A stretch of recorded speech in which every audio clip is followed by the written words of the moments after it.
শুক্রবার উত্তর চব্বিশ পরগনার বাগদা ব্লকের কোনিয়ায় ১ নম্বর গ্রাম পঞ্চায়েত এলাকার বিজেপি নেতা তথা বাগদা ২ নম্বর মণ্ডলের সভাপতি সমীর বিশ্বাসের বাড়িতে বিজেপি কর্মীদের সঙ্গে একটি বৈঠক করেন। প্রসঙ্গত, এই সমীর বিশ্বাস উপনির্বাচনের বিজেপি প্রার্থীর বিরুদ্ধে ক্ষোভ জানিয়ে পদত্যাগপত্র পাঠিয়েছিলেন। পরবর্তীতে পদত্যাগ গ্রহণ না করে তার বাড়িতে এসেছিলেন জেলা সভাপতি। আজ এলেন সাংসদ তথা কেন্দ্রীয় জাহাজ প্রতিমন্ত্রী শান্তনু ঠাকুর। শান্তনু ঠাকুরের সামনেই বিজেপি কর্মীরা নিজেদের নিরাপত্তা চেয়ে সরব হন। বাইরে থেকে লোক ঢোকাচ্ছে তৃণমূল যেমন দাবি করেন, নিজেরা ভোট কালেকশনের ব্যাপারে ১০০% দেবে বলে দাবি করেন। ভোট পরবর্তী সময়ে তাদেরকে নিরাপত্তা সুনিশ্চিত করবার জন্য দাবি তোলেন। ২০২৬ সালের বিধানসভা নির্বাচনে বাগদার কোনো ভূমিপুত্রকে প্রার্থী করার জন্য দাবি করেন। এই বিষয়ে কেন্দ্রীয় জাহাজ প্রতিমন্ত্রী শান্তনু ঠাকুর জানিয়েছেন, সমীরদার বাড়িতে আছি।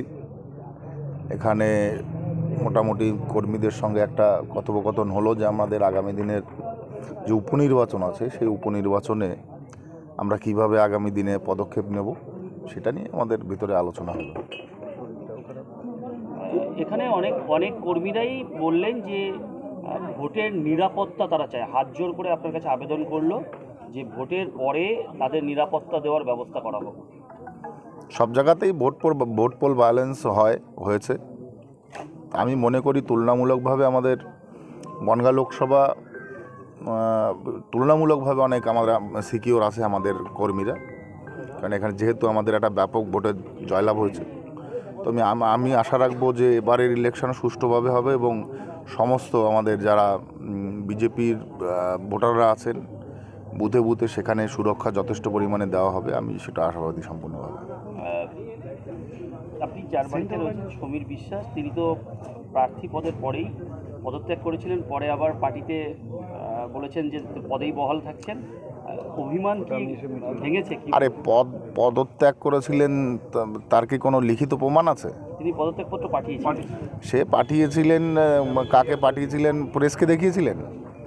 আমার মনে হয় না প্রেসকে দেখিয়েছিলেন। ওর শরীর খারাপ, আপনারা গ্রহণ করেন তার সেটা আলাদা বিষয়। শরীর ওনার খারাপ, যার জন্যই আমার মেনলি দেখতে আসা ওনাকে। সঙ্গে এলাম যখন, তো সেই উপলক্ষে একটু কর্মীদের নিয়েও বসলাম। আমাদের বুথ মেম্বাররা আছেন, সেই মেম্বারদের নিয়েও বসে একটু আলোচনা করলাম। বিশেষ করে শরীরটা প্রচণ্ড খারাপ, সেটাই দেখতে আসা। এই সমস্ত পার্টিতে একটা বড় বৃহত্তর পার্টি, একটা যেমন বড় ফ্যামিলির ভিতরে বাসনে আঘাত লেগে একটা আওয়াজ হয়, তো পার্টির মধ্যে এটা হয়, স্বাভাবিক ব্যাপার, এটা অস্বাভাবিক কিছু নয়। কেন্দ্রীয় বাহিনীর নিরাপত্তা নিয়েও প্রশ্ন তুলেছে কর্মীরা। নিরাপত্তা বাহিনীর যে কেন্দ্রীয় বাহিনী থাকে তাদের যে ভূমিকা, সেই ভূমিকা নিয়েও সেগুলো আপনারা তাদের কাছ থেকে শুনুন। সেই প্রশ্ন আমি কি উত্তর দেবো? ওরা কি প্রশ্ন করেছে? হ্যাঁ, সমীরবাবু সেই অর্থে কিন্তু এখনো প্রচারে বেরোতে দেখা যায়নি। শরীর খারাপ তো।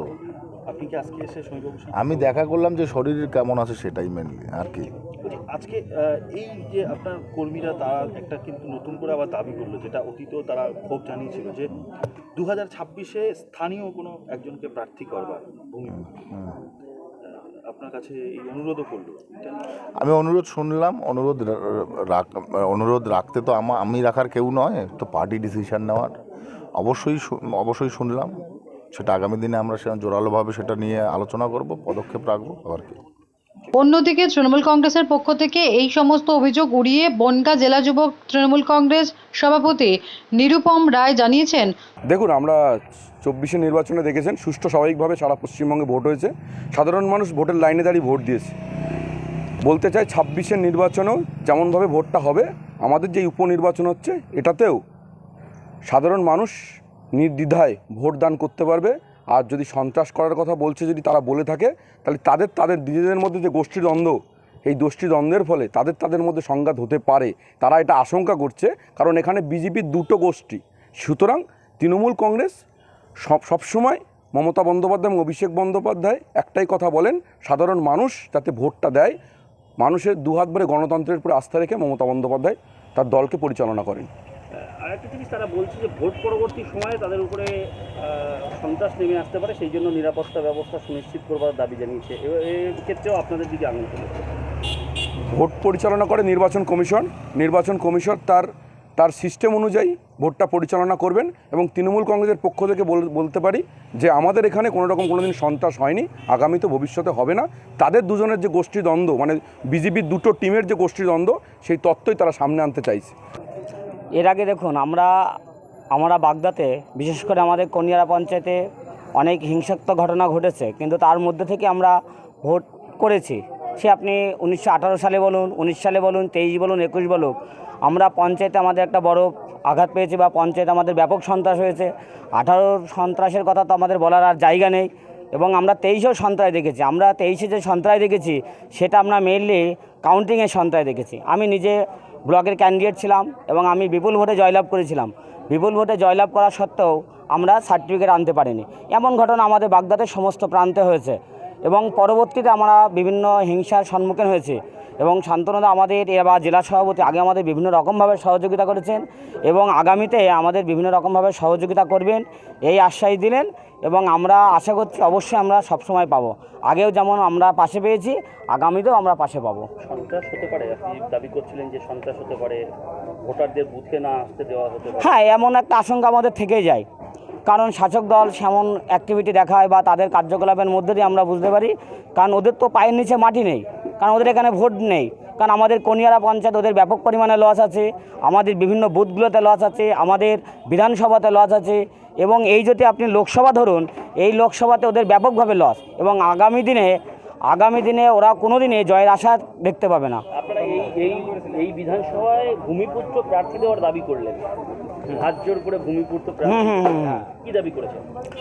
দেখুন, এর আগে আমরা পার্টির সিদ্ধান্ত অনুযায়ী বিশ্বজিৎ দাস এখানে প্রার্থী ছিলেন, কিন্তু দুর্ভাগ্যের বিষয় উনি আমাদেরকে কথা দিয়েছিলেন যে আমি যদি সুসন্তান হই, এই বাড়িতেই দাঁড়িয়ে কথা দিয়েছিলেন যে আমি যদি সুসন্তান হই এবং আমি এক মায়ের সন্তান হই তাহলে আমি আপনাদের ছেড়ে কখনোই যাব না। কিন্তু পরবর্তীতে উনি আমাদের সঙ্গে সেই রকম গদ্দারি করেছেন এবং বেইমানি করেছেন। এবং আমরা চাইছি যে আজকে যিনি প্রার্থী হয়েছেন তিনি আমাদের ঘরের বলতে কি, উনি আমাদের দীর্ঘদিনের কার্যকর্তা, আমাদের খুব কাছের মানুষ। কিন্তু তবু আমরা চাইছি যে বাগদার কেউ প্রার্থী হোক, যাকে আমরা সবসময় চিনি বা জানি এবং আগামীতে আমরা সহজে তাকে আমরা পাবো। Bureau report, D Bangla news.